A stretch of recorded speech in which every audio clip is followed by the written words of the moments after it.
Hey guys, you're tuning into the TheMinaBPodcast. It's your girl Mina B, and I'm back with yet another fun-filled episode. So where to find me at TheMinaBPodcast over on IG. Be sure to check me out there. Links in bio. You know, Apple Podcasts is where you can listen. iHeartRadio, you can listen. Spotify, you can listen.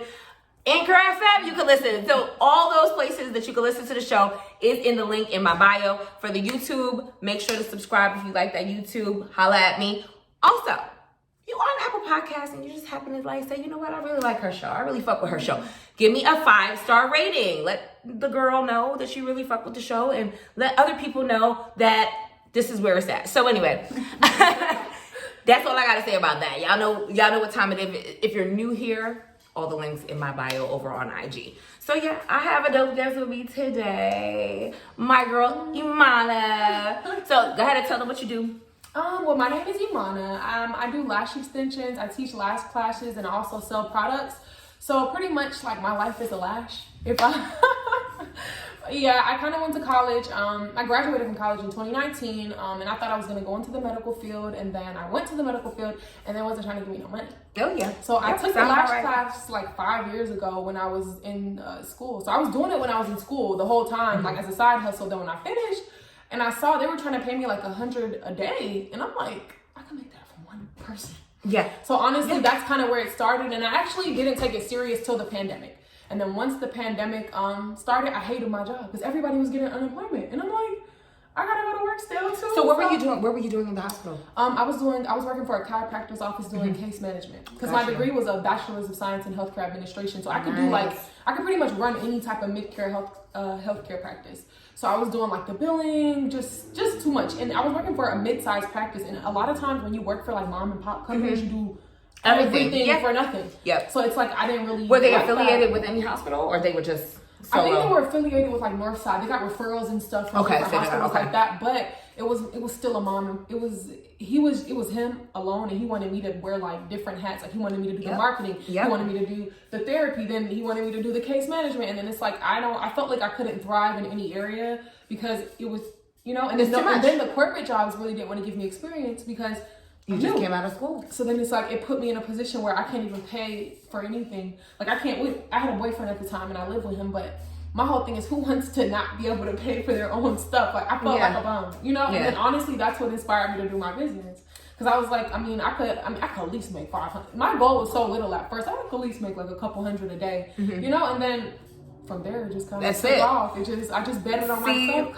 And that's the thing. And I quit. I did quit. I just did it. I was like, you know what? I got corona. I told him I didn't feel well. You told him you got corona. I didn't tell him I got corona, but I was like, I don't feel well. So I might have to. I don't know what's going on. Yeah, and I just never went back. And then, but did you ever do so when you did your lash stuff 5 years ago? Did you do it on the side while you were working? You just No, I did. I did it on the side while I was working and stuff. It's just it wasn't serious for me. Like I could have made so much more money. But you knew you was good at it.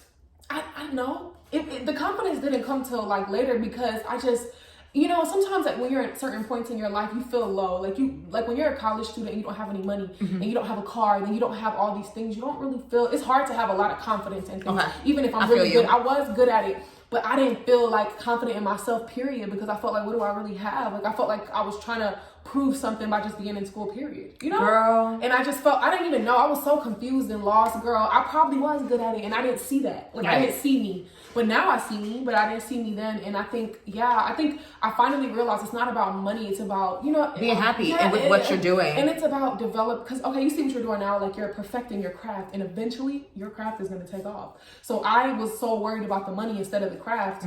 Then, my craft could never take off. And y'all know, I always say that the podcasting for me was a passion of mine just because I wanted to be on radio. But being on radio, coming from New York, you didn't get those opportunities just to be on the radio. And the radio, be honest, don't pay. It don't. So, unless you're like on a morning show and you've built that career to be on a morning show or that rapport with whoever works in those in those environments so that they could put you on. But other than that, it was just kind of funny that we talked about it earlier, like how I got into it. And I was just like, well, I went to school for broadcasting. Yeah. So I always had the gift of gab. I was a blogger for a really, really long time. And my blog at one point was on top 100 black female blogs something. It was just, like, I had like a stamp on my page. I don't even know where my site is now. Like, what I'm saying. It's you know what I'm saying? It was just something that I gradually did. The podcast started from a blog post about fuckboys.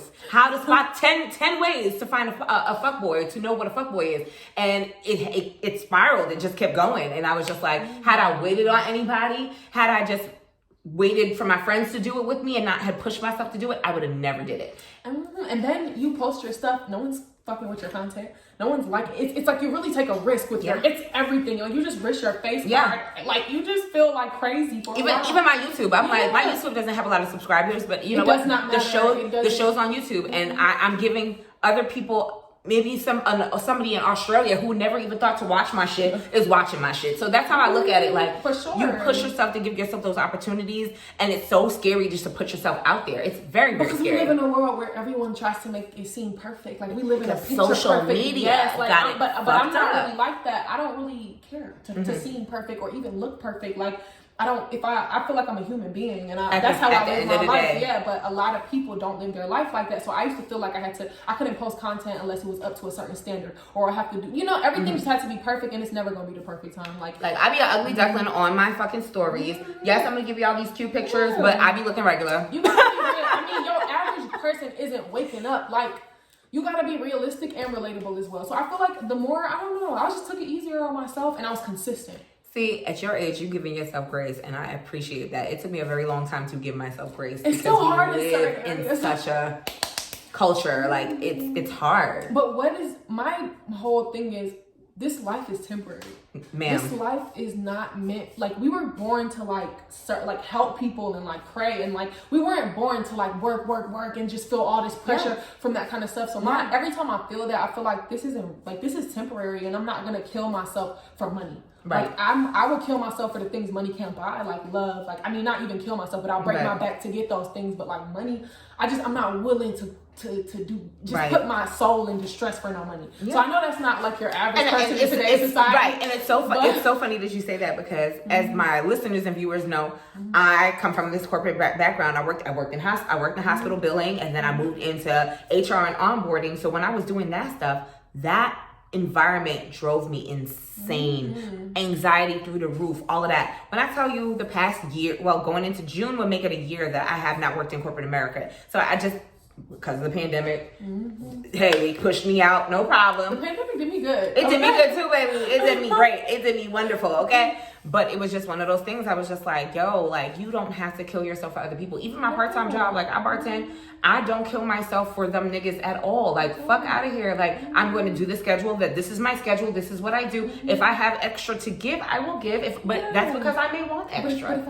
But if I don't, I just don't. I don't feel no type of way about it. I gotta work for Mina. At least 3 to 4 times a week before I go work for somebody else. For sure. And that's just that. So yeah. Exactly. Yeah, I understand. But Trust me. Yeah, I'm just not one of those money hungry people. It's more so for my family. If it wasn't for me trying to make it for my family, I probably wouldn't even work as much as I do, because I work a lot. You do. I work a lot. I don't have to work as much as I work. I can make my money in a couple days with what I do. I could be booked the whole day. I can teach 2 classes a month and have my money for the month. It's more so I have little sisters. My family is comes from nothing. They don't have anything. I have crackheads and food stamps, Section 8. That's pretty much the dynamic of my family. So I feel it's not really for me. It's just sort of generations after me don't gotta feel. I went through so much. Just being broke, being broke is pain. It is. Pain and poverty, it's girl. So much pain and poverty. People look at me and they think, oh, you good, you had this good, no, girl. Everything I got, I bust my ass. You had to bust your ass for it. And then, my parents are immigrants. So for them to come to the country and bust their ass for certain things, and I looked at that and I was just like, yo, I gotta do it this way too. I have to do it this way too. Maybe not in the same way as sitting in a 9 to 5 for 20, 30 years, how they did, but I had to give myself other opportunities. So that's something I wanted to touch base with you about.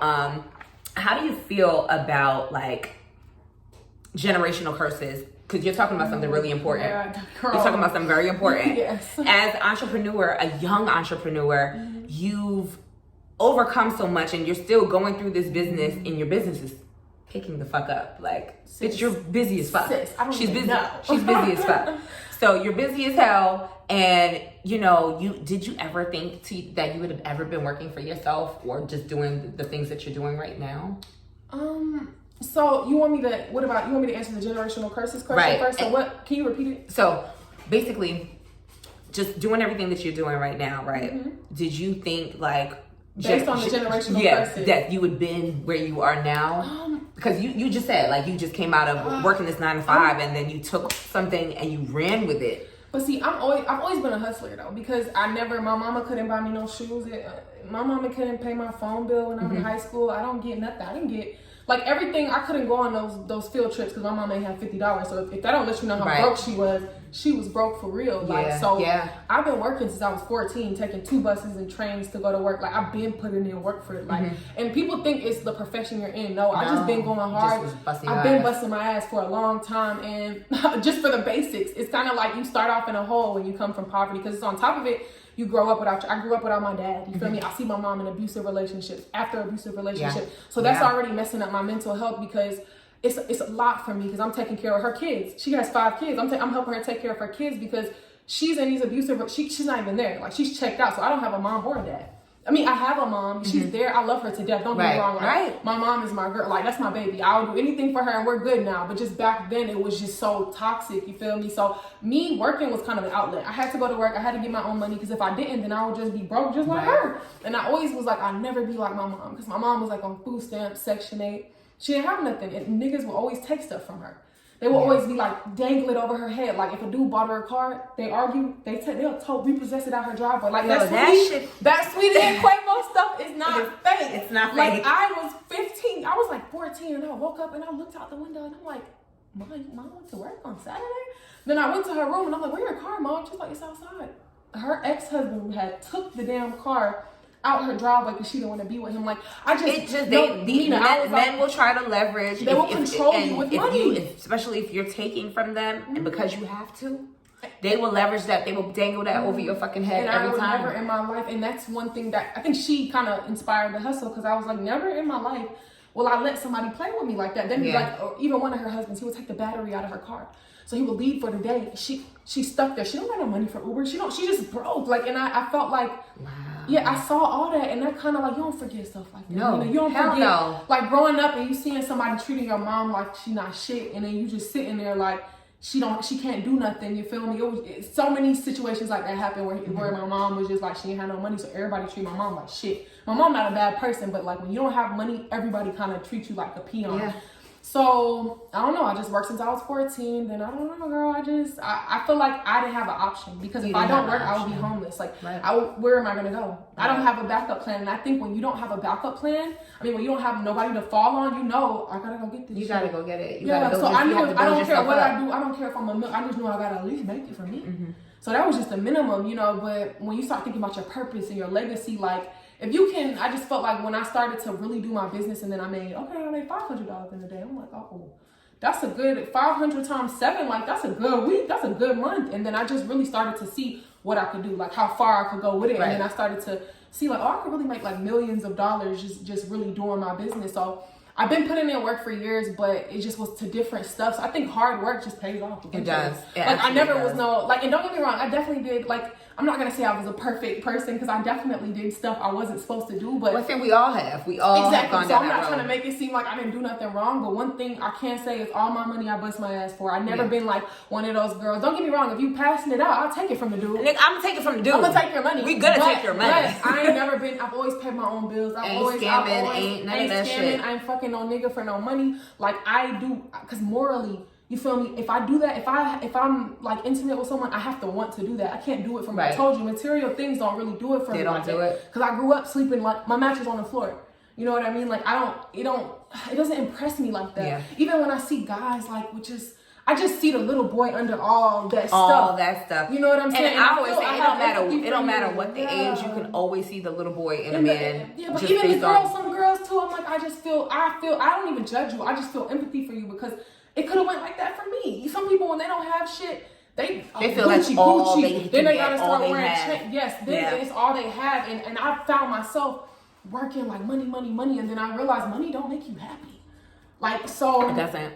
But what do make me happy is telling my mama quit your job. that will make me happy.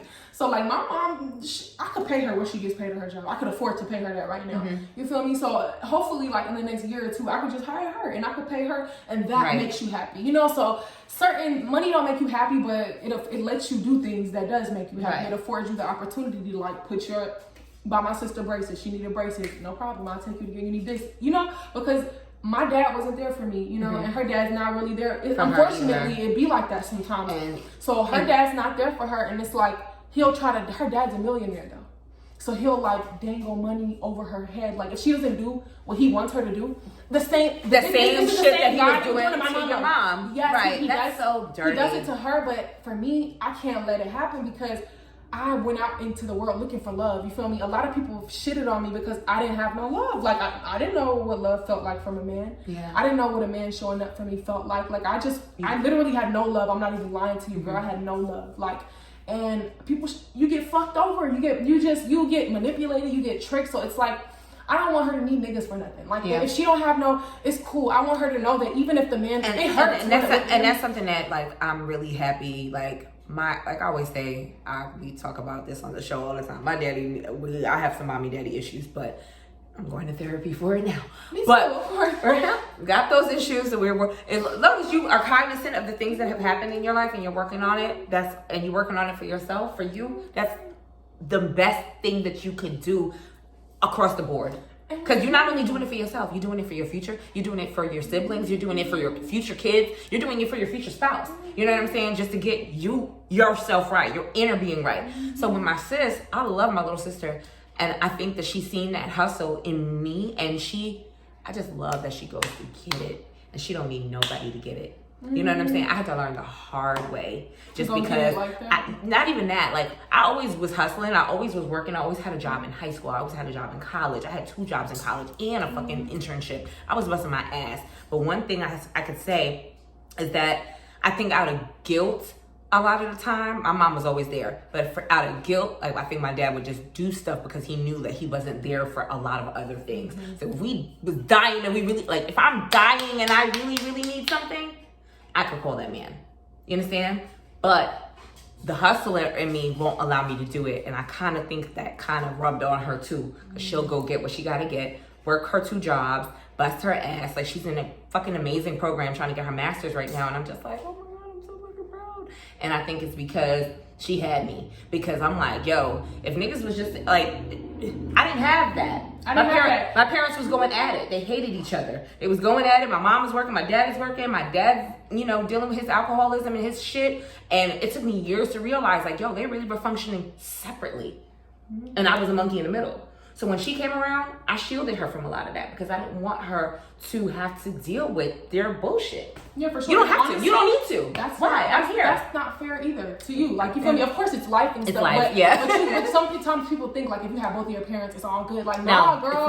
It's not. I got hella friends who their parents argued so much to the point where it's like they put them in the middle of the argument. So it would make them pick. And a lot of my friends are foreign, so a lot of foreign parents, they will put you in the middle of their arguments, and then it's like, okay, this is not. Oh, I do not want to do this. So I definitely empathize because that's why I was just like, for me, and we'll get into dating as an entrepreneur in a minute, because it wouldn't be my show if we didn't talk about these hoes.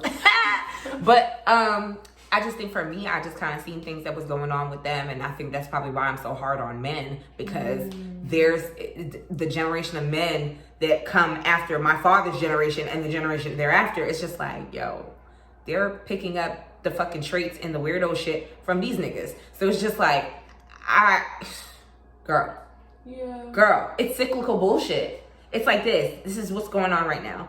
Cycle. It's just like this. But honestly, when it comes to men, I feel like the same way there's certain women can be just as toxic as men. Oh yeah, for sure. I feel like for sure.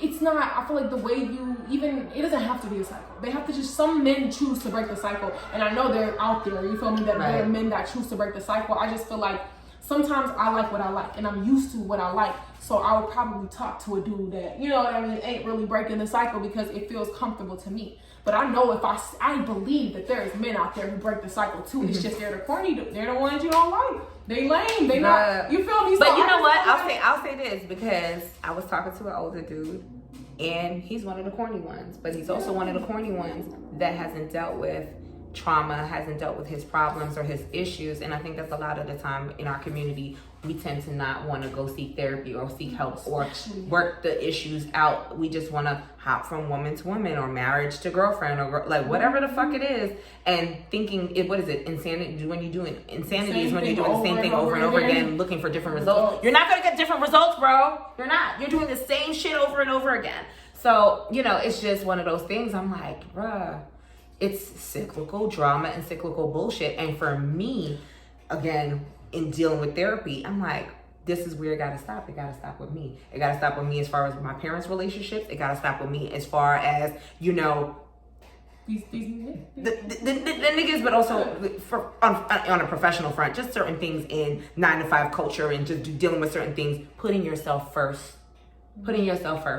So, yeah. Girl, and I feel like even with men, like my experiences haven't been pure because I already came into it with I had daddy issues, you know what I mean? So I feel like until I 100% like, and I know you'll never be 100% okay, but you gotta forgive people, and I don't think I've 100% forgiven my dad. And I feel like all the other, I feel it coming because I'm more and more, I care less and less about. For me, I think it came from me. I want to say it came from me about 3-4 years ago, but and I think it was during my parents' divorce. So it because things revealed itself, and when divorce is nasty, so things kind of revealed itself, and I had to sit back and I had to really look at things, and I'm like, you know what? I don't really understand certain aspects of my dad's, because look on the outside looking in, he has a good life. You know what I'm saying? Like, you worked your ass off. You've been working for a company. Like, he can retire from his company. He could do early retirement now. He's been that dude. Like, he's been working for them for so long. He's senior. You know what I'm saying? Like, he's been doing great things. My daddy's a blue collar worker. He gets out. He gets it in every day. But I never understood the demons. And you know what I realized? I was like, that's not for me to understand. Because your parents are humans too. Yeah, that's not for me to understand. So I think what it is for me, it kind of pushed me to be a little harder, I guess, with men. And I be looking for leadership, and I look for certain things and certain qualities that I didn't necessarily see with my father. So you went the opposite way. That makes sense. I just be like, even if I see you slightly have a little bit of something that you shouldn't have, as far as drinking, as far as overdoing it, as far as heavy into weed. You know what I noticed? I can't do it. You mention that a lot. You do mention that. When we talk, you'll be like, he drinks a lot. I notice he be drinking. He drinks a lot. But and I'm like, it's obviously she does my lashes, so she knows. You can tell people's trauma through their work. You know what I mean? Yeah. Like you do say that. I always look at things that people do and their addictions, and I always say to myself, I can't have those type of things in my household or I can't take a man seriously for my future. That is so. So you're not an addict to anything. You don't want to have to do anything every day. My nigga, I just want to sleep. I want to sleep. You know what I'm saying? I want to relax. I want to go home. Like, I drink, and I bartend. So, I mean, that comes with the territory. But also, I don't need anything. You know what I'm saying? Yeah, like, you don't want to be with anyone that needs anything. I don't want to be with nobody that just needs to do that shit. You know what I'm saying? So that's kind of where I'm at with it. Like, I see certain things from those traumas, and I'm like, it starts with me by recognizing them. Because in the beginning of my dating life, in my early 20s, and all, I was attracting niggas that were like my dad. No, but that's the issue I'm having now too. So we about to get into that right now. So I think at one point when I was younger, I definitely was attracting men that were like my dad. And it took me years to realize, like, damn, he was just like my fucking dad, bruh. So, mad annoying. So when I am laying there talking to you about shit and there's certain things that I see, it's triggers, it's traumas, because I just be like, nah, I don't want to deal with that. And even like in therapy, I tell my therapist all the time, like, there's certain things that I don't want to deal with or don't feel like I have to deal with. And it's just like, a lot of people are not aware of themselves. So sometimes a nigga may not know that they have a drinking problem, or may not know that, the weed is overtaking like, if you have to have a blunt like 3-4 times a day, that's a problem. You should be able to like hit that blunt like later on at night to chill out, to mellow out. Or, you know what I'm saying? Like, I don't know. I just look at certain things a certain way. So I just be seeing like addictive behaviors or personalities. It's not for me. Can't do it. You know what's crazy? I feel like I just got to that point because for me, my dad wasn't at, neither one of my parents, I never saw alcohol or drugs in their house. Okay. But both of my dad's parents were addicts. So they were both like, one of them was an alcoholic. One of them I think was a drug addict. I don't know which one was which because they died. Okay. Like, yeah, he grew up a foster child. Okay. So yeah. And then my mom, I think her mom, like they never, you know how families be lying? They sweep it under the rug, baby. They lie. So, but my grandpa did tell me that my grandma's mom had a problem, like a drug problem. So I wasn't aware that like everybody in my family got a drug problem. So last year I dated a guy and he didn't, I'm not gonna, whatever. I don't like judging people, but he did what he did, girl. And I used to it really hurt my heart sometimes to see, I don't like seeing people like zoned out. You ever see people so high or drunk, they're like, that really hurt my heart.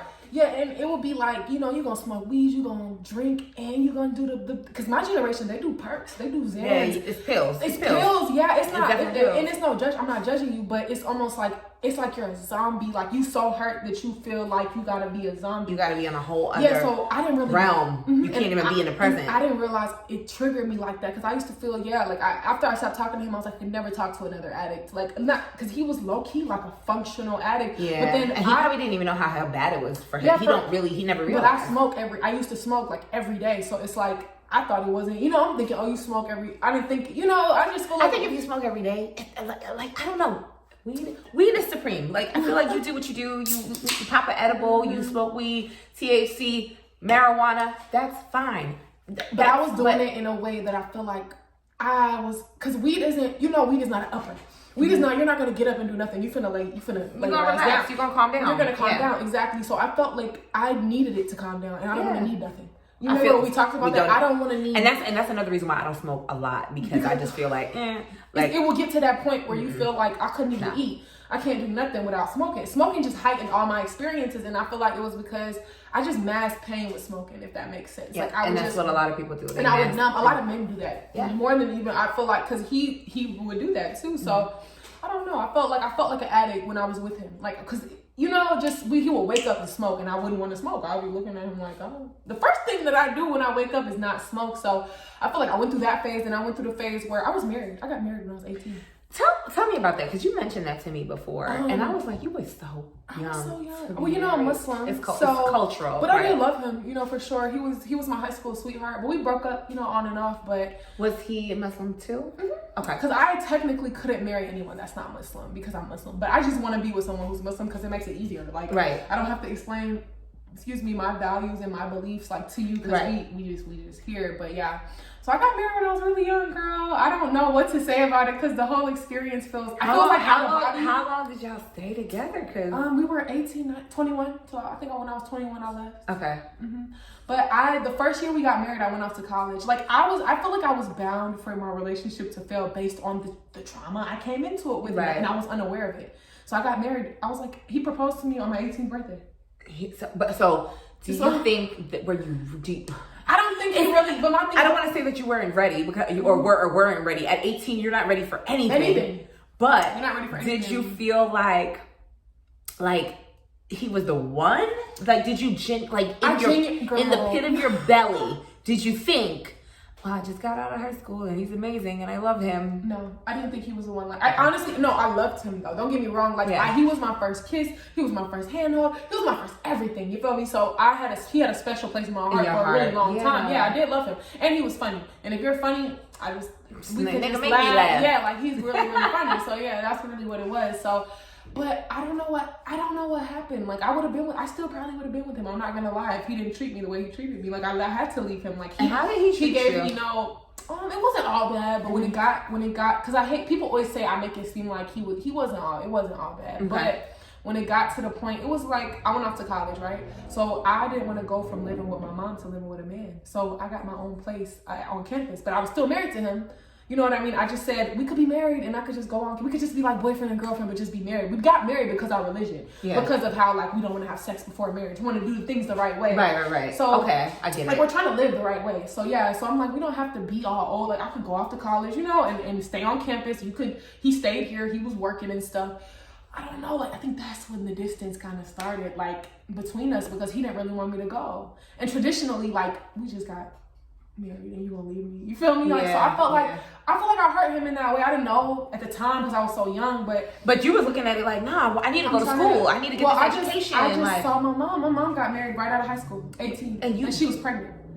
You feel me? So I didn't want it. So I got the little Nexplanon in my arm. So like, I'm not getting pregnant and I'm gonna go to school. Like, I just wanted to do something different, but I still loved him. I never cheated on him when I was in school. Never went to anyone's room, but he would always accuse me. That's kind of when the trust was like, he started to accuse me of doing stuff. And then one time I remember I was like in the hallway studying with my friend from like microbiology, and I'm like, I'm telling him the truth, you know what I'm saying? I'm not lying. And then he's telling me like that I'm with a nigga at this time of night, and I'm like, whoa. Insecure. And y'all was so young. And I understand exactly. The insecurities were they were strong. But my thing is, it was only because you wasn't being right. You feel me? Because I never made him feel like I was doing anything. You know, I never made him feel like he knew me. You know what I mean? He knew me to the point where he knew like she not. But also, was he in school? Was he doing anything with his life? He was just a water. I mean, I don't even want to. I'm not saying it like that. Like I know. He was just a lifeguard at the time. Because he was like 20. Like, so he was like a lifeguard at the time, trying to figure it out. Because his father had passed away, and like he was in college on a basketball scholarship. He was going like it was like a rough time, you know, because he kind of stopped school when his dad died. So I feel like that was. Do you think that like put aside the culture? Do you think you were like an emotional crutch for him because y'all were so close and y'all did so much together? You know what I mean? Nah, he didn't really. Nah, girl, I don't know what happened, but that he just did not. I don't like. It was so weird. He just turned cold to me. Like he just stopped being like he didn't want to talk to me. I would cook him dinner. You feel me? I put it on the table. He wouldn't even like. He would take the food and go eat in another room. Like he was so mean to me. He would tell me like stuff like he was just he was so. He got to the point where he was.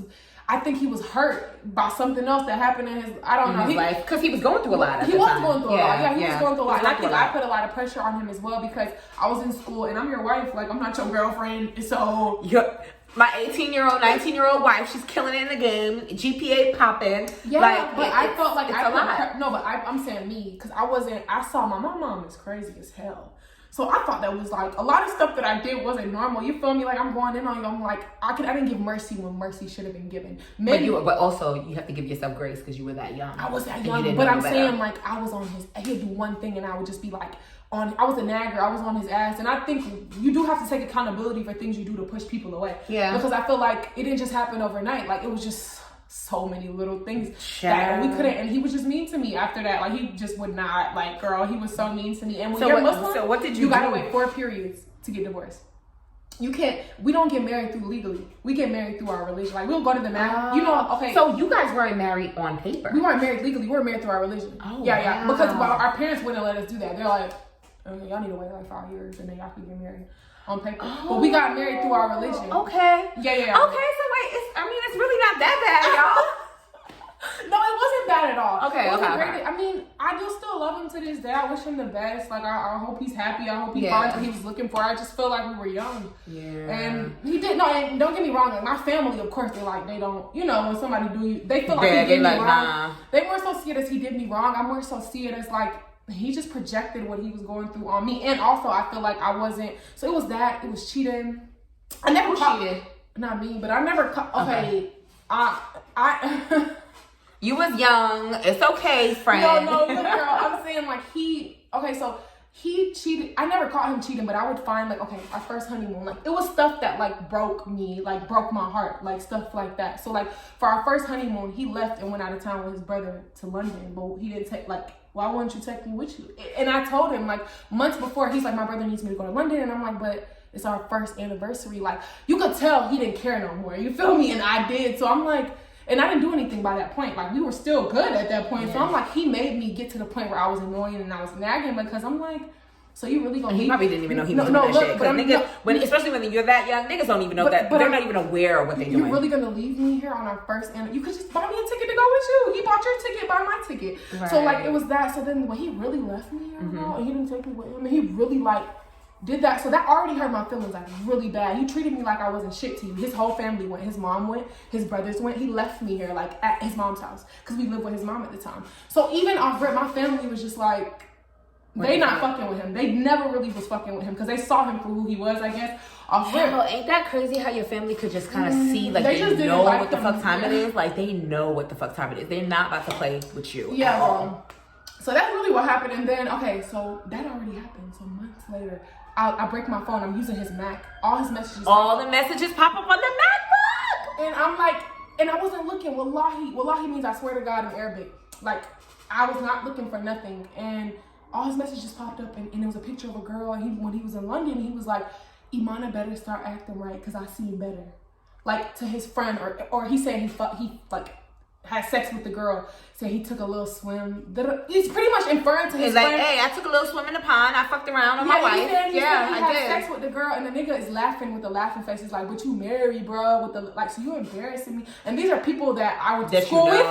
No, bro, I see them on a weekly basis. So it's like, now I'm feeling like, okay, you like, that certain stuff you can't forget, bro. Yeah. So then I remember that. He literally put his hand on the Quran. The Quran is like, it's equivalent to your Bible. Okay, right? Yeah. So he put his hand on it and he was like, in front of his mama and everything. He's like, I did not do that. Like, I was just trying to seem cool in front of my friends. Like, wallahi, I swear to God, I didn't do that. Like, I don't know why I said that. I was just mad at you. Like, I really didn't do that. And I'm like, but you, it's not that you did it in front of me. You did it via text message behind my back. So that's what.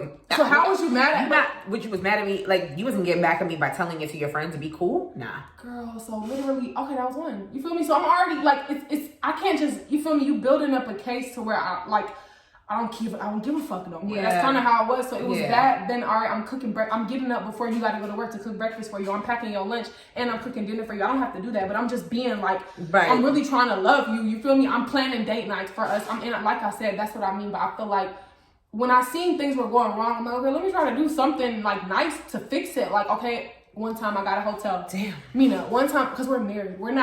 This is not my boyfriend. I literally married this man, had a whole wedding reception and honeymoon. So I'm like, I'm really trying in the situation. So I remember I got a hotel room for us. And like, because I think he used to get so mad at me to where like, it would be the little, like, imagine if we just got in a little disagreement and then you were mad at me for days. I can't really handle that kind of stuff. I can't handle it either. I still can't handle it. I'm grown. I can't handle it and I'm grown. I just can't do it. Yeah. So I've been that way for a while, so he would just be holding grudges. So I'm like, let me try to do something nice. And I literally got a hotel. I decorated it, got my hair done, got my lashes done. Like, just went out my way like I always did. And literally, like, he went in the hotel room and he went to sleep. Like, he literally went to sleep. Like, when I came out the bathroom with my stuff on, he was asleep. And I was like, I said his name and I'm like, wake up. Like, I did not get this hotel for you. Like, imagine you having to tell your guy, and I'm 19. I'll be damned. So, and I was broke. I was a college student. I probably had like $300 in my account. I spent $125 on this room just because I feel like I love you that much. Like, I want to, like, I want you to forgive me, or I want to reawaken that spark. So then y'all didn't have to get the divorce for real. Yeah, we didn't have to get the divorce for real. But that night, girl, I was like, oh, get up. I put my clothes back on. Like, I had started getting firm on his ass. I was like, come on, we finna go. Like, he had showed me like a million times that it wasn't worth me putting my heart on the line for it. Yeah. So I just got tired, girl, and I just stopped. And when I stopped, he noticed. That's when he tried to love me. So you went through this kind of like, not fully traumatic, but it's also going to shape a lot of how you date now. I ain't gonna lie. I just thought about that the other day. Like, I think it did though, because it did. He was really mean to me. Like, I'm not trying to be funny. Like, the stuff he used to say to me was like, our relationship, like, it just wasn't a good situation. And I think it really affected and shaped the way I could date people and the way I perceived marriage. So now that you're a boss, you know what I'm saying, you have your business, you're doing all these great things. Do you feel that men respect your grind now? And how has dating been for you? Post-pandemic, well, I mean, we're still in the panoramic right now. Gosh, but post-pandemic, I've had a million boyfriends. I mean, yeah, because you was tied down to one person so young. Not a million boyfriends, but I'm saying, like, I'm a relationship person. Like, okay. I'm going to be in a relationship before I'm going to talk to 10 different dudes at one time because I can't. It's hard. It's too much to juggle. Like, yeah, so since I've been married, I've probably been in like 2 or 3 relationships, like, for years. It was like, my last relationship just ended like last August. Damn. So how do you feel like men receive you? Because your schedule is tight, you busy as hell, you busting your ass, you a boss, you get to the bag. I don't date at all right now. I'm honestly, this year I said I wasn't gonna date because last year, thing, and that went out the window. Last year I've had so much drama with dating, but the men, I guess my experience with being a boss and dating, it's kind of 50-50. It has its perks, but then it has its downfalls as well because men know you handle shit. they know you get up. You don't need nothing. Like, I don't need nothing from nobody. Like, I need God, and that's about it. You know what I mean? So they don't like, men kind of like you don't. They want you to want them. They want you to need them. They want you to ask and beg. But my thing is, I would need my husband, but I'm not needing no randoms. You feel me? I ain't needing no, but we not like that. If we not like that, I'm not needing you like that. Yeah. So I don't care how much I like you. If we hang out that night and I gotta go get up in the morning, I'm gonna leave and I'm gonna go to work. For instance, I just flew out of town to see this guy, and he wanted me to stay an extra day, but I'm like, I gotta go to work. I had appointments the next day. I had I was like, I gotta go. I could have moved my day around, but like, I'm not willing to do that. But why? But then my thing is this. This is my thing. Why the fuck would I want to do that for? Like, why do I have to shift my day around just to like relax and kick it with you? But it's not meaningful enough. It's not. It's not. Like, we're just kicking it. Like, there's no substance in the situation. Because that's like me asking a nigga to pull back from his fucking day, like something serious that he got going on. These niggas have no issues. Pause. Mina, these niggas will try to use you too. Oh, that's the worst part about being a boss sometimes. How so? Niggas will try to use you. How so? What you mean? Niggas will ask me for money, girl. We live in a generation. I used to talk to this dude, right? And like literally used to be like, oh, can you buy me this game from GameStop? So I'm not thinking it's about the money, you feel me? I'm thinking he just wanted me to go get it for him. So I'm like, I got you. It's only $40. So long story short, I found out he was telling his homeboy, like, yeah, she be buying me this and she...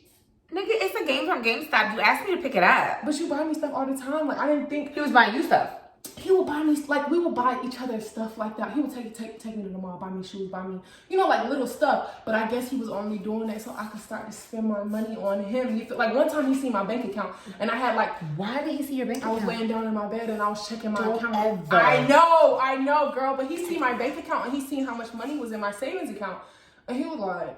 what the fuck? Like, that's when he started acting really funny with me. Like, he wouldn't pay for nothing. He wouldn't pay for shit. Like, he seen the money in my account, so he's like, no. You good? Like, you don't need anything. So it's so funny you said that. So, like, I was on a couple of dates here and there and just seeing, keep trying to keep my options open, but that's not working because these niggas are crazy. Anyway, though, this dude been trying to talk to me for a little while now, and I've been curving. I don't know why I was curving. All right, not bullshit. I know why I was curving. There's something about him that was just off to me. Because he was super adamant about hanging out, like, the same day we started talking. Like, just chill the fuck out, dude. Like, relax. He's a little too thirsty. Just like dudes. And I don't even like to say thirsty, but it was just like, I don't like people trying to impose on my time. Or, like, let me do it when I feel like doing it. You know what I'm saying? Or like we'll come together and we'll compromise. You know what I'm saying? Like, hey, I'm free on this day. What do you got going on? That's how I am. I don't like. We have to build a rapport, and I've said this on numerous occasions. Like, I do not let niggas run me. Like, if we've built a rapport and you've shown yourself to be a cool dude, and like we fuck around on some respectful shit with each other, then yeah, you could hit me up last minute and hang out with me, and I could hit you up last minute and I'll hang out with you, like, shit like that. But we not on that. It takes time to get to that place where I want to give you my time and I want to tell you, hey, it's okay. But it's not. You got to earn that. You got to work up to it. So didn't like that. And he would just like hit me out of the blue here and there, and I'm just like, yeah, whatever. So the other day we were talking. He hit me up. I actually had texted him back because I was at work and I just wasn't looking at my phone. I'd be busy as fuck. So I hit him back later. I was like, hey, I'm so sorry. Just saw your message. Hope all is well. All is well. He said, hope all is well. So I was like, all is well with me. Hope all is well with you. Whatever. Then maybe like 15 minutes later, he calls me and I'm like doing shit right now. I was like, whatever. I answered. I was like, hey, what's going on? He's like, nothing much. How are you? Whatever. It started getting a conversation. I mean, good conversation. I'll say that. It was great conversation. I did forget that he actually can talk and carry a conversation that's worth time. So I was like, I wouldn't feel no way about it. Nigga told me about a girl that he was fucking with for a couple of months. Didn't really like her. But you didn't like her, but you're still fucking with her, right? Okay. That's kind of delusional. That's what these niggas do. Delusional. Niggas love saying they don't like a girl, but you fucking her. Like, you fucking her, but you don't like her. You don't like her. You didn't like her from day one. So now you building this shit with her, and she turned around and she played the fuck out of you, right? All right, boom. So I was like, that's a little messy, whatever. So he was like, I feel like you and I never really got an opportunity because I got into shit with her. And I was just like, life happens. Pause, Mina. They broke up. Yeah. So now he's trying to conflict with you. Bitch, I was like, wow, this is the lineup for the setup right here. Like, I'm being set up right now. Okay, cool. Gets even better. This is how crazy niggas is. Like, niggas are fucking nuts. Nigga gonna tell me, So we talking. He's like, how do you feel about, like, if you and I went on a date, how would you feel about us splitting the bill? I wouldn't go. I was like, my G, I'm gonna be honest with you. I was like, I talk to niggas that won't even allow me to look at a check. I hang out with homeboys that would be upset if I picked up a tab or put out my card. I had a huge, like, fucking car repair and my dad still turned around and gave me money. I didn't even need it. I had paid for it out of pocket, no credit, just cash. This is the life that I live. When I'm dating someone, when I fuck with somebody, yeah, I might trick on that nigga on some brunch.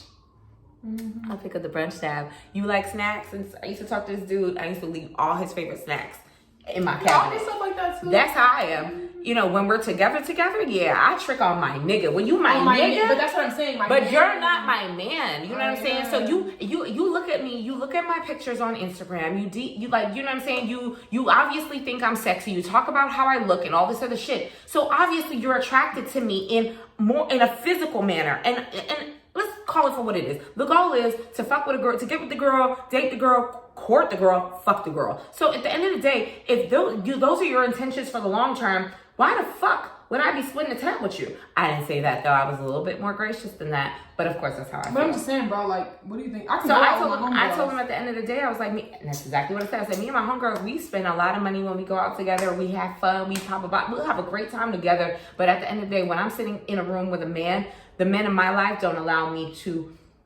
pay for anything. And that's just male leadership. And that's just chivalry. And that's just respect. Even you asking me that. So at the end of the day, if anybody that likes me wants me to go out with them, I'm not paying for anything, especially if you're asking me.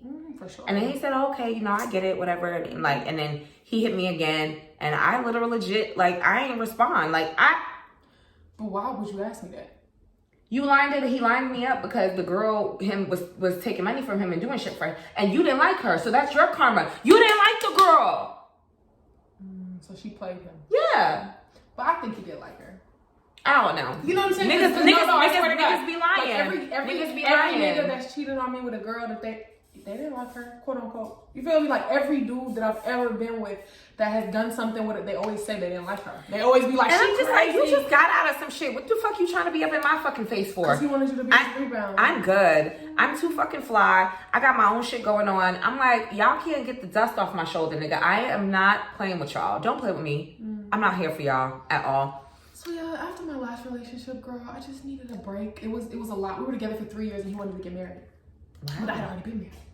So it was like I couldn't, damn. It was too much for me. I felt anxiety. It just was I had so much anxiety behind it because I didn't feel 100% sure yet, but I did love him, you know what I mean? But then I wasn't, based on my trauma, I got married when I was 18. You gotta understand, bro, at 23, I'm not gonna be ready for that. I done already did it. Yeah. So he was kind of like, he planned like a whole proposal for me and everything, and my family knew about it. And it just got to the point where it's like, I can't do it. Like, I just told him, like, I feel like the first time I got married, I knew something wasn't right. You feel me? And I did it anyway. So it's like, I didn't have another one in me to do, to go. I ain't got another one this time, bro. For real, to walk down that aisle. Yeah, girl, I just couldn't do it. So, like, I feel like I broke his heart. You know, I feel like I've been on both sides. Yeah, I feel like I've been on both sides. Like, I've got my heart broken and I've broken his heart. So I feel like that's why now I'm like, I just want to do my business. And I feel like women naturally, like, you don't seek a partner. You feel me? You just be, and the right person will come to you. And I agree. Like, I 100% and my counselor agree with you on always that. tells me, like, you don't reach out. Like, when you reach out and try to grab butterflies, they run from you. But when you just sit there and stay still, the butterfly will land on your shoulder, and the right man for you he'll just come. Like, you don't have to be a certain size. You don't have to have a certain amount of money. You don't have to be anything. You can be who you are, and the right person for you will come. And I feel like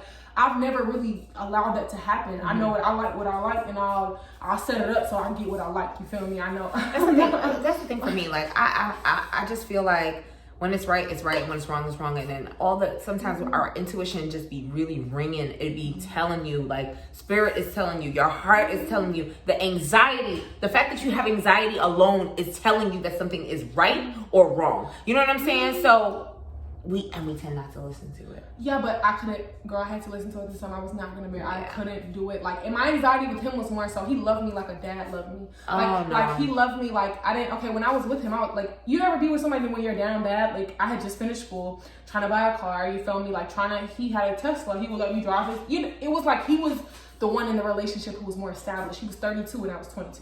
You feel me? Yeah. So like he gave me that security I never had. Like, but I needed that love, but I needed that love from my dad. Yeah. You feel me? I didn't need it from my partner. So like he loved me, he protected me. I feel like some dudes fail to realize like me personally, I don't need a dad, but I need your leadership, and your leadership and your love and your protection does not have anything to do with fathering me. It has everything to do with you leading me as my man, as my partner. You know what I'm saying? Like, I think sometimes niggas get it a little fucked up. And I think I was still in tune with a lot of my little girl energy. Like, I would. Of course, you were baby. I would do a lot of things. Like, so he just babied me. You feel me? And I didn't need that. It was like at a certain point, I'm like. Y'all were in two different worlds. Y'all were in two different worlds, two different places. Exactly. Yeah, for sure. So that's why I was like, after that, I dated like 2 people and they both had girlfriends. I ended up finding they both had girlfriends or they both had somebody, or, you know, it ended up being like drama. And then I was like, you know what, Imana, like, you really need to just take a step back and like really put all the energy you've been putting into these people. Because when I fuck with them, I fuck with you, okay? When I fuck with you, we go to eat.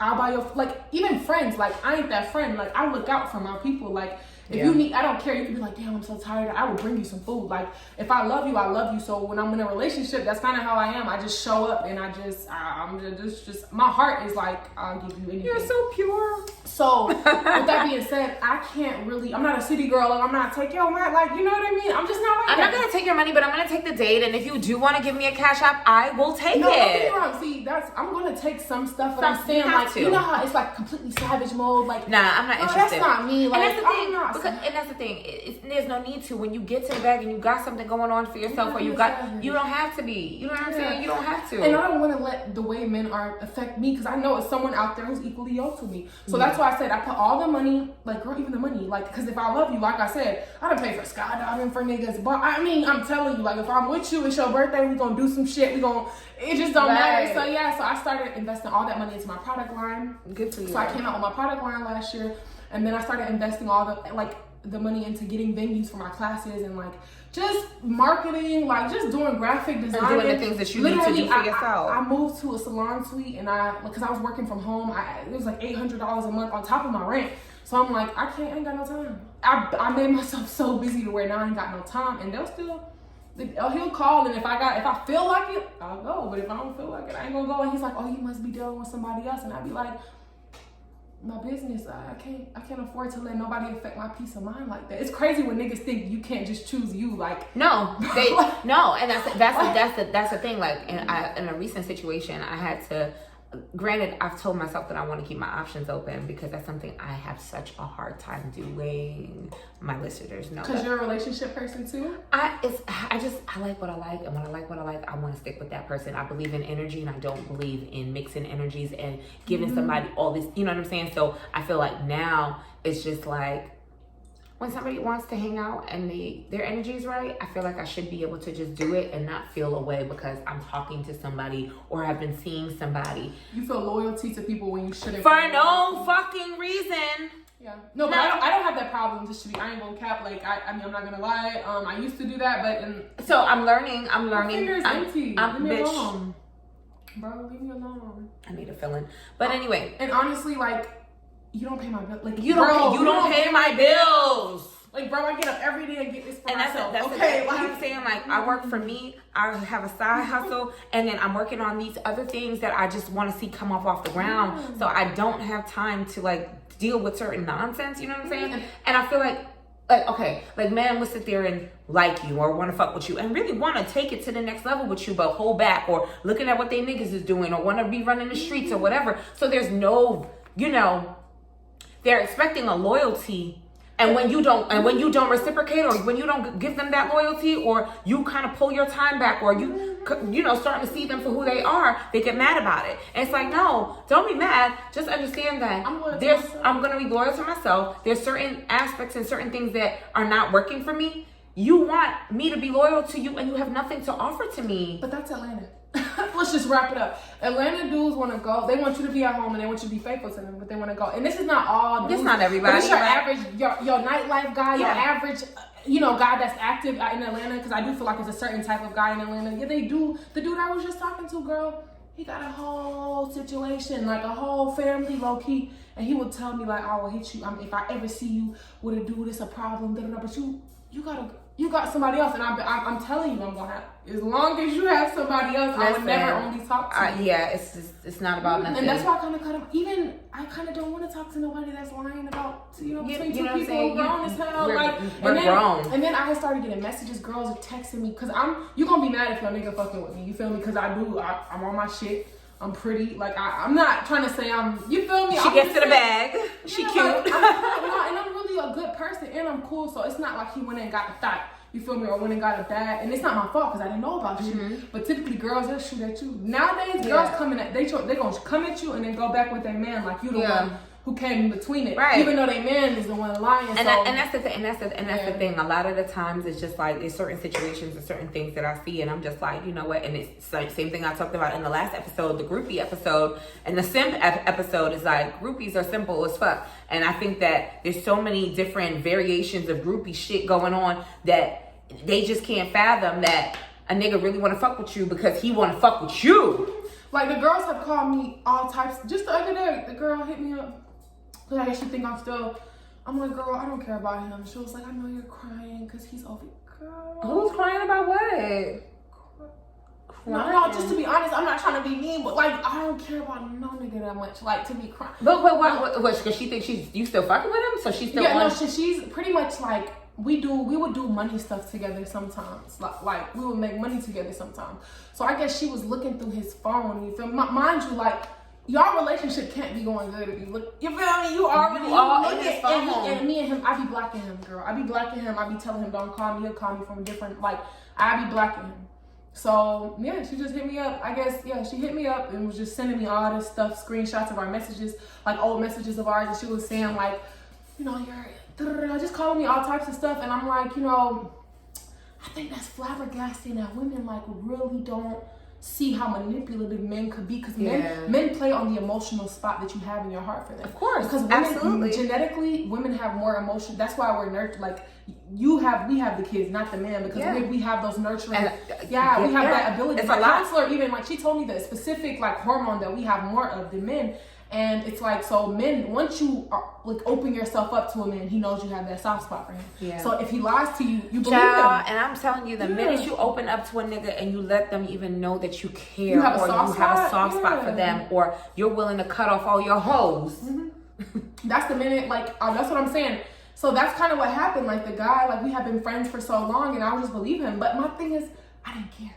I'm not gonna lie. And he gonna run that. I didn't care what he was doing, but clearly she did. He's never gonna leave that girl because that's his dummy. But that's what I'm saying. That's his dummy. That's his dummy. Yeah, but my whole thing is she's not gonna leave him eat. Like they're not gonna leave each other. Yeah, that's what I'm saying. So she was like, yeah, he's over here crying, and I hope you know you're not the only one because he had 2 numbers in his pocket, and I'm like, girl, I think she delusional. She legitimately is losing her shit. That's what it is. Yeah, but that's the thing. I would never want to do to have me off my rockers like that. So going back to the question, like when you're a boss, you have no time. Like you have no time for stuff that doesn't serve you. The right man will pour into you. He'll invest into your business. I've had men bring me to their homegirls and be like, yeah, she does lashes, you do this, why don't y'all link up, collaborate? You know and that's the thing. So it's funny that you say that. When a nigga fuck with you, he's going to put you up on game or put you on to other people and have other people go, fuck with you. And I think that was the thing for me because I was dating somebody who never really asked me, like, never was like, oh, like, send me the link to your podcast. Like, are you on YouTube? I don't really listen to podcasts, but like, just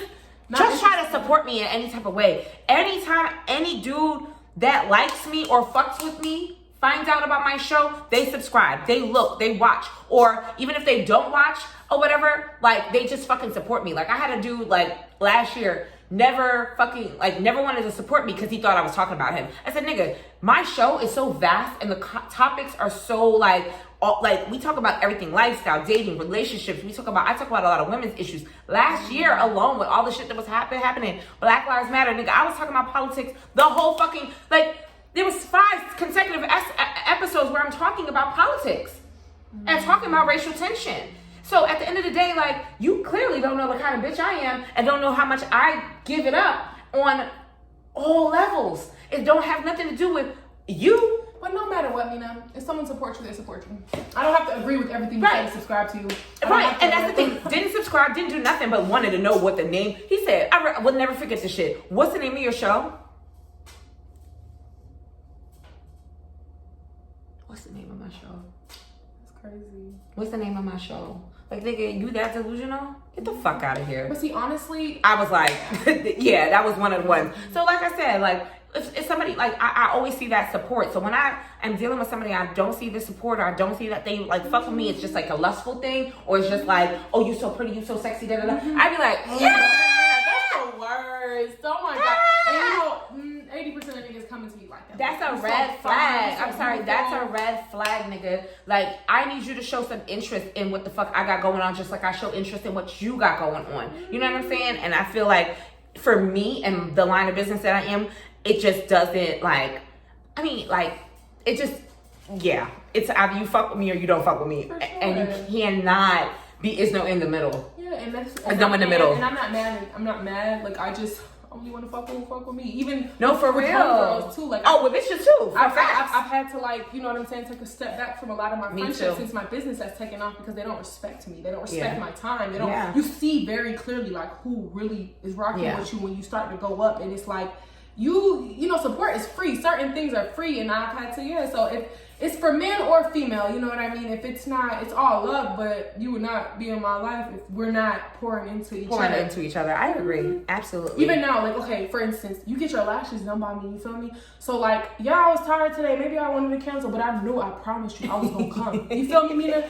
Just to be real with you, you feel me? Like, and there's days like I don't even be wanting to do my show, but I know my show gotta come out on Tuesday, and I gotta go to sleep. I gotta go to sleep. I gotta get up early. I gotta write everything out. I gotta do it whether I have a guest or not. I gotta put this camera on, and I have to do it. But because that's like you're not coming to your appointment and you telling me you know what I'm saying? Like it's still gonna mess you up. Yeah. So I feel like I like to show the same consideration that people would show me. Yeah, if I was gonna come, I would have rather told you way earlier, so you could have planned something else with somebody else. So it's like no matter, you feel me? I respect that. In all my relationships, I try to like do it like that. And that's the same way I am. It's just like, you know, I think sometimes this is something I may want to talk to my therapist about, see if I'm wrong, but I just be looking for reciprocity. Like I feel like what you give out to the world, like I give back to everybody, or I fuck with you. If I fuck with you, I'm gonna give to you. That's just how I am, because I'm a giver. But I feel like, and fuck the niggas, even in these relationships or friendships, no matter how long they've been around or the shortest amount of time, I feel like my best relationships, like I have two best friends that I've been friends with for over a decade each, and like it's always been the same. It ain't never been no weird nothing. Even if we don't talk for a little while, like because life happens, it ain't never no weird shit. But then it's bitches that I just met 2 years ago, 3 years ago that fuck with me so hard in comparison to other motherfuckers that I just be sitting here looking like, you know, not for it, not with it. Or bitches that just want to jump on your coattails just to fuck with you, just to see what they could get out of you, or whatever, or like just want to be around your energy and whatever, as energy vultures. And it's just like, but when it count though, or if I need something from you, just like you've always needed stuff from me or whatever, you give me your ass to kiss instead. So trust me, girl, it's just services. Like my homegirls want a discount. They want to come at any time of night. They, all right, come. But when my business finally went to that next level, and now you gotta book online. Now you gotta go online and book. Now you gotta show up on time. They gave me their ass to kiss. Yeah. They won't tag me in a picture on Instagram. They won't, like, I would do their lashes for a discount, so they'll tag. They won't, like, literally give me their ass to kiss. So now we cool, but you will get treated like a regular ass customer because you don't respect me. And really, you ain't gotta come to me. Like, and so I'm gonna be honest with you, like. I have friends that, I mean, we got to know each other, so, you know, that's that. But then, like, even, like my hairdressers, they're not my friends. I can, from my nails, my eyelashes, my hairdressers, y'all, we can't be friends because I just be feeling like, nope, y'all motherfuckers don't, like, just because we're friends, that means I'm going to be sitting in your chair for 5 hours. I'm not dealing with it. That's why I go to someone separate, bruh. Because that friendship shit out the window. I want the professionalism when I go get my hair done. And I would give you the same professionalism, but I just feel like, like it's kind of unfortunate. You know what I mean? Yeah. You want to glow up with your friends. You want to, when you make it, you don't see yourself on a yacht in Beverly. You don't see yourself in Turks and Caicos alone. You see your girls with you. But then it's like, I'm not taking you with me. You don't deserve, like, hell no. If God shows you on the way up, God is like knocking people down. They're gonna show you. God is knocking people off of your, because God knows they're not really for you. So God is showing me early on my come up. real fast. He's showing me so quick in my come up that these girls really, they just like what I do for them. They don't really like me. You know what's for me is like, I always see potential in people, and I see potential in girls that, you know, maybe has something about them that I had in me, or whatever the case may be, and I just like their grind, I like their hustle, I like their spirit, or whatever the case may be. But it just be those little intricate things, like motherfuckers really be trying to like take your kindness for a weakness. You know what I'm saying? Yeah, and I think a lot of the times too, people just get so beside themselves that they don't even see their selfishness like seeps out, pours out of them. You know what I'm saying? Cut them off. And it's right, and it's okay, because you're gonna learn today.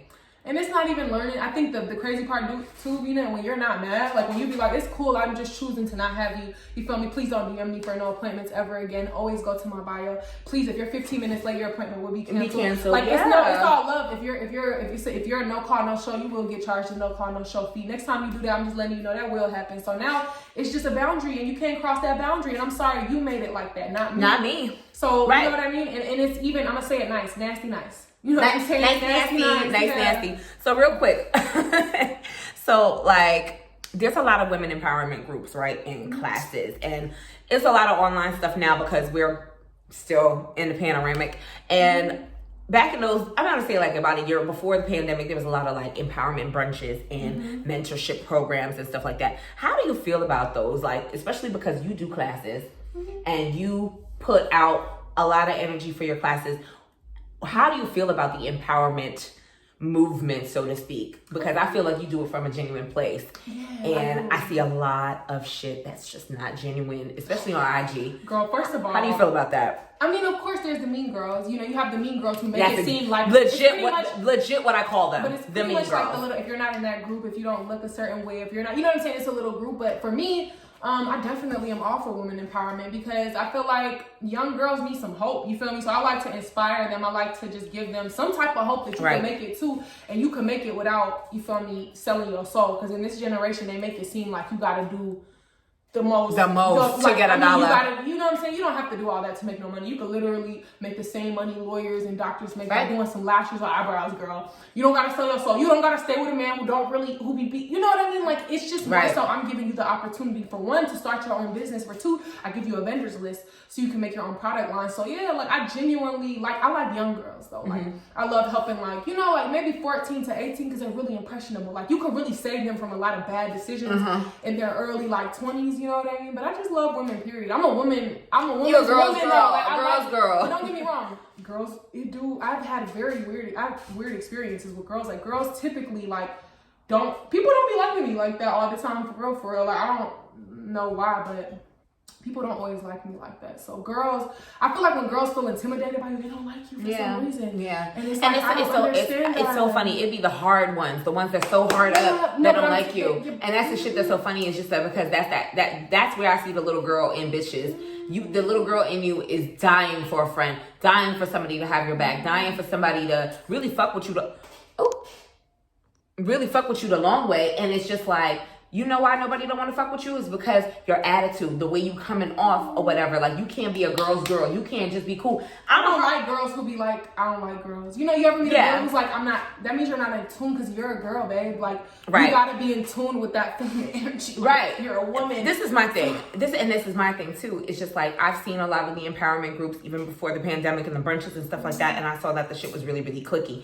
And I was just like, you know, I don't need that in my life. You know what I'm saying? Even in New York, like, there were some podcasters that wouldn't respond, or matter of fact, there's people that respond to me now. Oh girl, no, same. I try to link up with girls in my industry. They'll leave me on the red. They won't leave you on red. But their stuff is crazy, because they see you going up. They see you. Like, I already know. They see you. Because it was girls who people wasn't fucking with me. Then when my stuff started going up, they in my DM. Now they're DMing me, and it's like, I'm not mad, but I'm not, hell no. The thing about it is, I'm unabashed. If I want you on my show, I'm going to DM you. I'm going to shoot you an email. I'm going to do whatever it is that I feel like the conversation or the topic or what it is that you do can add to my brand and to what the conversation of the TheMinaBPodcast generally is. It can add to the show.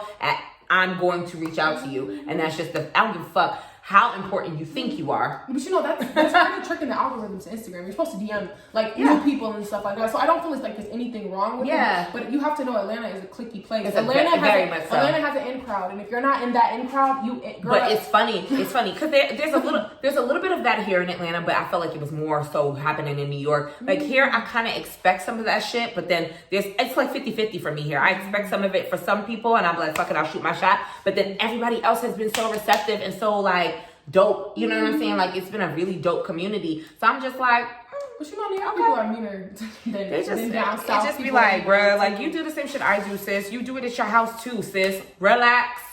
Yeah.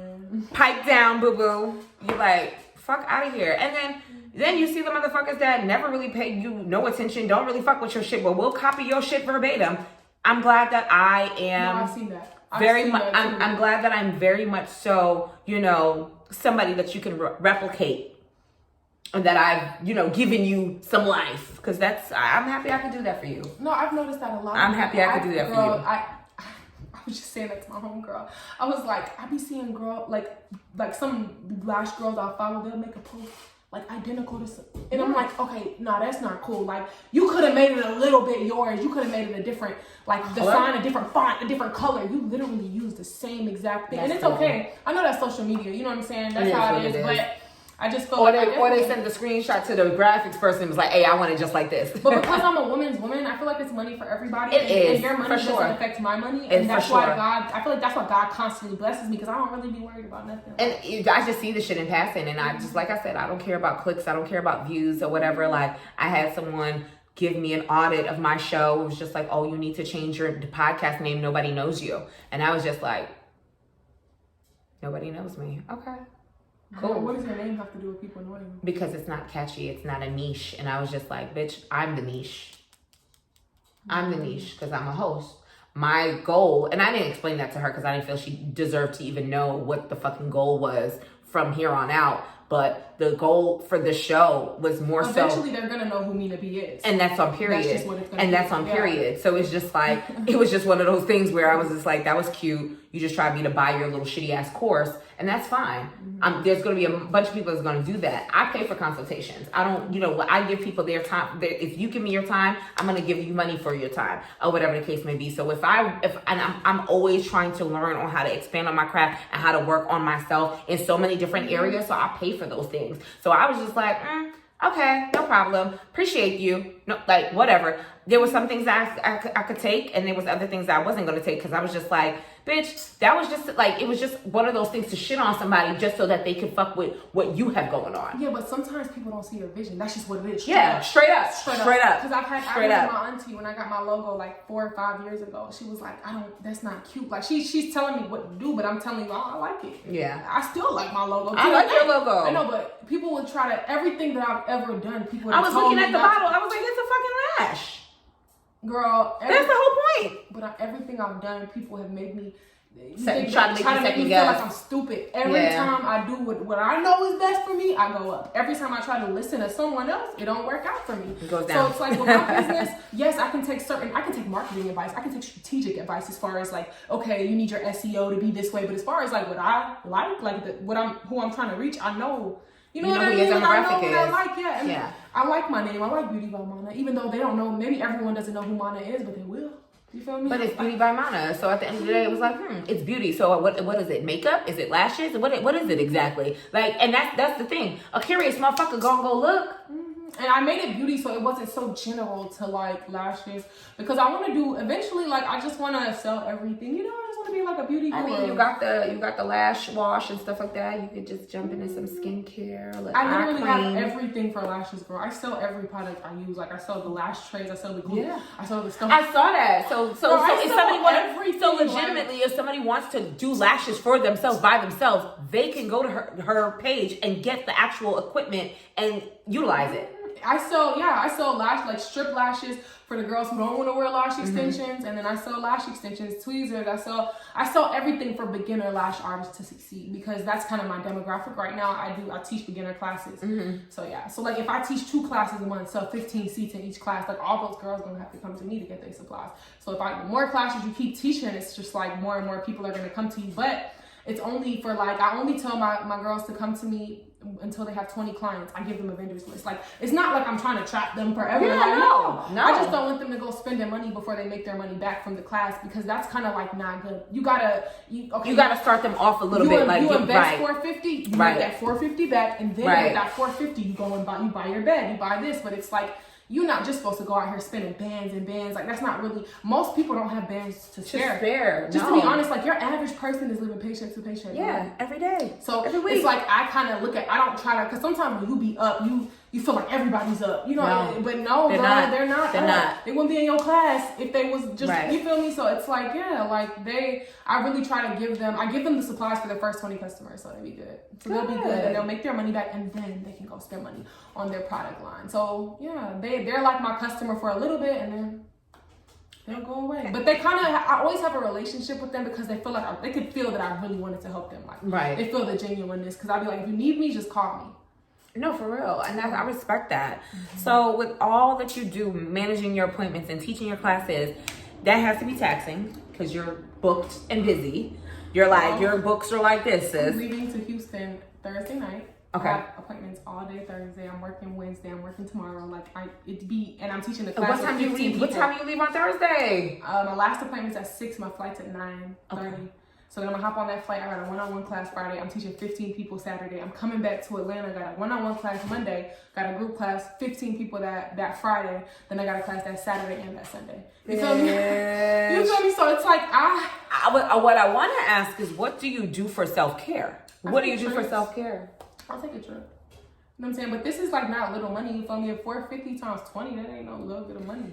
You feel me? So I don't care. Sis said I'm getting to the bag, and really that's just that on that. Yeah, and then I'm taking a trip with working. Like, I'm literally, I can fly to Houston and still, I didn't pay for that trip. The class paid for that trip. Right. Me doing that one-on-one class one day paid for my rental car and my Airbnb. So that's just my one-on-one class. Then I got 15 people coming to me. I'm not, like, I'm gonna make a great profit that day. So that's what I mean by, I don't gotta work every day, Mina. I could teach 3 classes or group classes a month, and I could be okay. Yeah. But it's more so like, I remember you telling me about microblading. Yes, and I did it I've been doing it. And I told her, she was like, oh man, I prefer to do microblading. I don't want to do this lash shit. I was like, bitch, are you crazy? I met 2 girls told me that they had their lashes done by you, and I was just like, nah, I gotta go to her.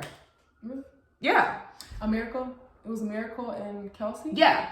Okay. I was just like, nah, how 2 people said this? I was like, nah, I gotta go get my lashes done by her. Period. Well, I'm glad you came. Right. Because I'm just like, if your work gotta sell itself. You know what I'm saying? So it was just like, well, okay, no, I'm gonna go book my appointment. Thank you for supporting me, girl. I appreciate you.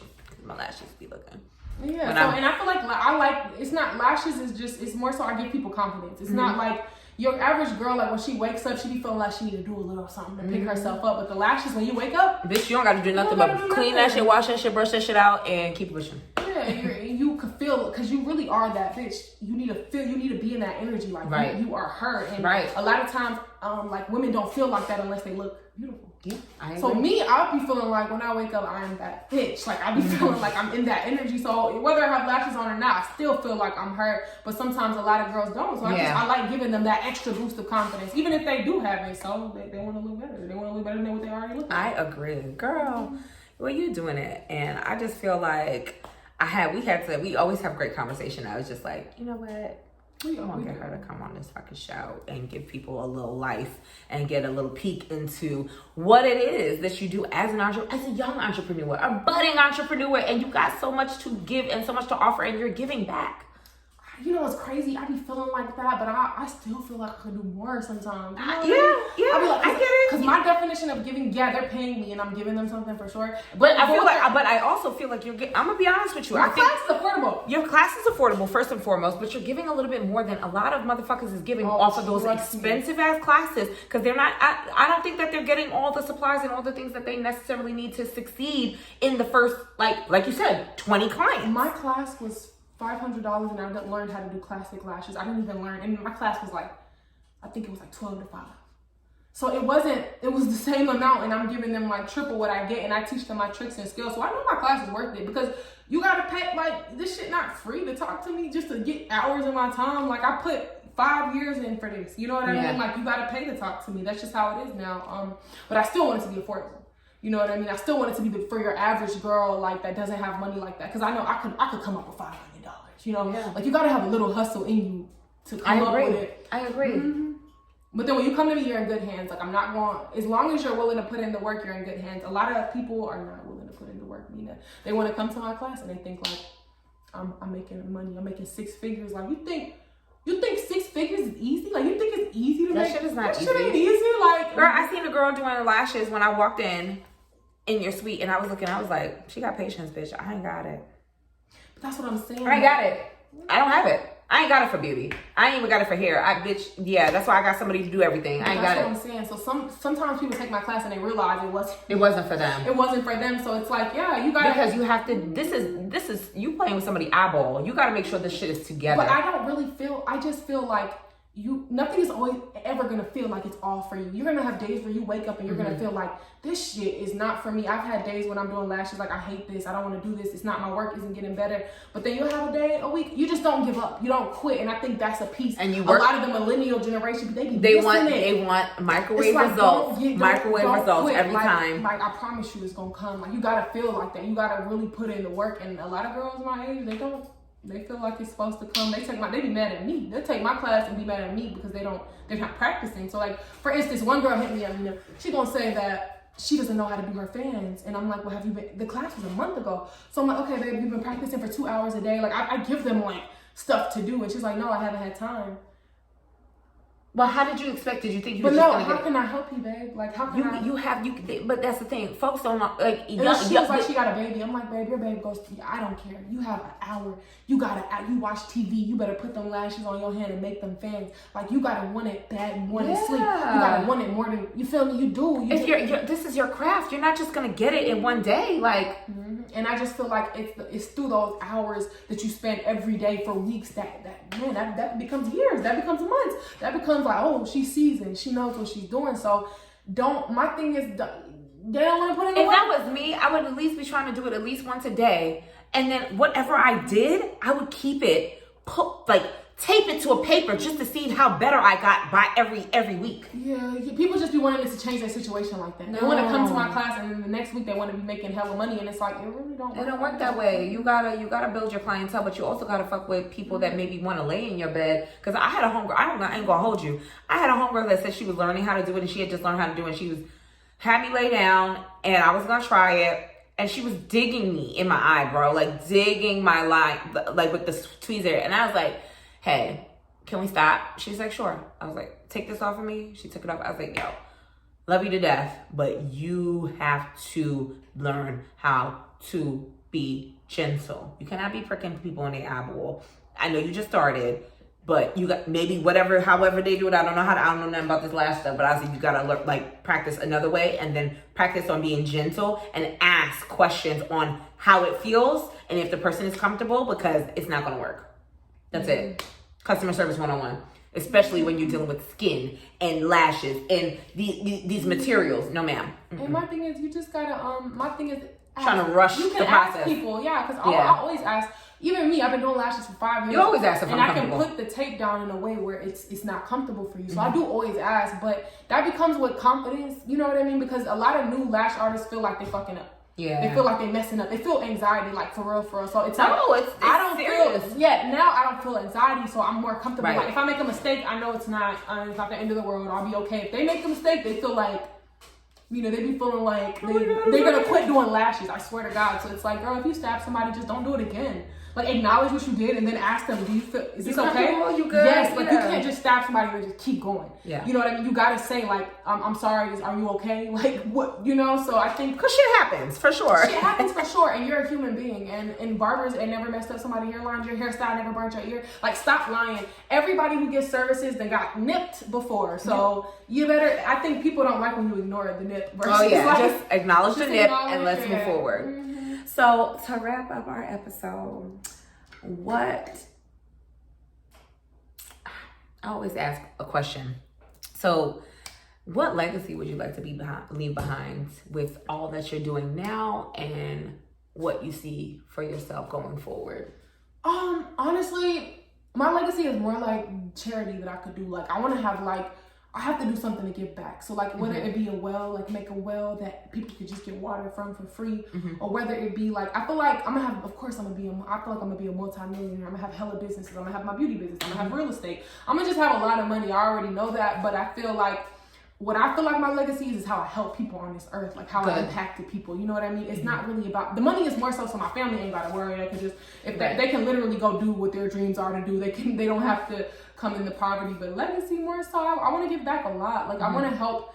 I want to help people in poverty. I want to help like just that whole. It's just a cycle. Like I just want to help. I feel like certain kids don't get afforded the same school as if you don't live in like the white people side of town, or if you don't live. I just want everyone to have the same opportunity. You know what I mean? I want to give back to where like I just want to help. I'm just a helper. I just be loving people. I just want to love on the folks. Yeah, so I just want to do something big. So like I can have a not-for-profit that like does stuff like that, and that will make me feel like my legacy. Yeah, like I was a good person on this earth. Like I wasn't perfect, but I help people. You know what I mean? So as long as I could do something to help people, I think that's satisfying to me. Awesome. Oh, she's so pure, y'all. Like, there's nothing about her that's just like on some fugazi ass weirdo shit like these Atlanta bitches be on. No, for sure. And that's why I don't really have any. Like, I have like 2 or 3 friends, but I love my. And I'm gonna tell you right now, that's okay. That's okay, because at the end of the day, those you nurture those relationships that are fucking with you, and you fuck with them and the energy's right and y'all are like family. You nurture those relationships. If anything else comes along and it feels right and the energy's good, cool, entertain it, but know your core and know your core people and fuck with them. You know what I'm saying? Because that shit is overrated. I tell you that, and I'm a little older, but I'll tell you that because having a whole bunch of friends is overrated. Fuck all of that. I have my core people, and then I have people that have been fucking with me and been holding me down, and I'll hold them down, and we have a great time. We travel together, all that shit, and that's because we all have an understanding. We all have a respect for each other as women. We empower each other. We hold each other up. These bitches don't see me cry. These bitches don't see me come up on a couple of dollars, see me not have a couple of dollars. You get what I'm saying? Like, and that's just that on that. Like. And I can literally say I probably have like 2 friends like that that see me to be my friend when I'm broke, I ain't got no money, this, that, and the third. So yeah. But even with that, what's your legacy before we end?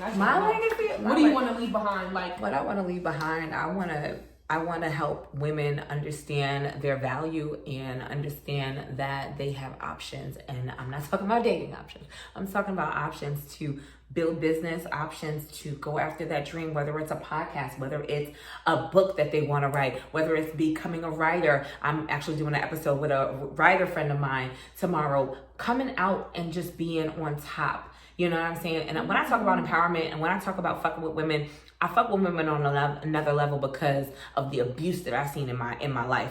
Same. The women that I've seen that's gone through so much drama, the drama that I've gone through. You know what I'm saying? So I just be like, damn, like a lot of us just don't see ourselves. We don't see how good we are. We don't see our value in the world. We don't see what we could put out there. Even in 2021. You be put down a lot. Women are, You know what I'm saying? What did it say? We're the most like disrespected woman on the planet. Is the black woman, and just it's sad. So at the end of the day, I want black women to know that they are wanted, that they're loved, and that they can do any motherfucking thing. You want to give them the support the world. And however I could figure out a way to give them that support, I want to do that, and I want to make sure that I leave that behind for my future kids, so that they can hold mommy's legacy and carry that on as well, and just empower others. And I don't want to just do it here in the States. I want to do it in the Caribbean too, because that's where my roots are. Because I feel like my culture, sometimes we just feel like all we have is just to go to school and go work for somebody, and there's so much more to life than that. So. And in your culture, don't women get married a lot or no? Yeah, they get married. Everybody like get married. They get married young. You stay with one man and for the rest of your life, and you're unhappy. You're not doing what you need to do. Like you're not doing the things that you want to do because you're in this marriage. You're unhappy. You're dealing with neglect. You're dealing with abuse. It happens. I mean, it happens in a lot of cultures too. But I just want women to know that they can have a little bit more for themselves and not feel like you need to be attached to a man or attached to a being. You could be attached to yourself. Be loved and treated respectfully no matter what. And we sometimes don't think that we deserve that. And we're there. We're here on the women empowerment thing. We're here because you can have anything, sis. Okay, Anything don't let them tell you any less. It don't matter. It don't matter how many times you got played. It don't matter how many times you feeling broke. guilty. It don't matter how many times you failed out of school. It don't matter how many times. Get your ass back up. Always get back up and try again, and eventually it's gonna work out for you. Just don't quit. And don't quit. And I don't know. I think it's a lot of my spirituality that I just kind of been able to like really, really realize my fucking worth, bro. I was just like, y'all got me fucked up. And on that note, and that's on period. And that's on period. This how many ways you got me fucked up. And it's so funny because like I legit said that shit to a nigga the other day, or said it maybe like in passing because he pissed me off, and he was like, you over here telling people this how many ways I got you fucked up. And I was like, damn, I did say that, huh? That is my line. This how many ways you got me fucked up. But Imana, let everybody know where to find you on IG. I will tag it below, but let them know where to find you. You guys can find me at BeautyByManaa. It's Beauty by Mana. I follow Mina, so if you go to her if you forget and you just go to her followers, put Beauty by, and Mana will pop up. I do lashes, I do microblading, I teach classes, I sell products, and if you just wanna, if you have a beauty line or you wanna collaborate, I'm always open to that. For collaboration. And that's on period. But you guys already know where to find me, the MinaBPodcast over on IG. Be sure to click that link in the bio. Rate, subscribe to the YouTube. Fuck with your girl. And yeah, we signing out. Bye.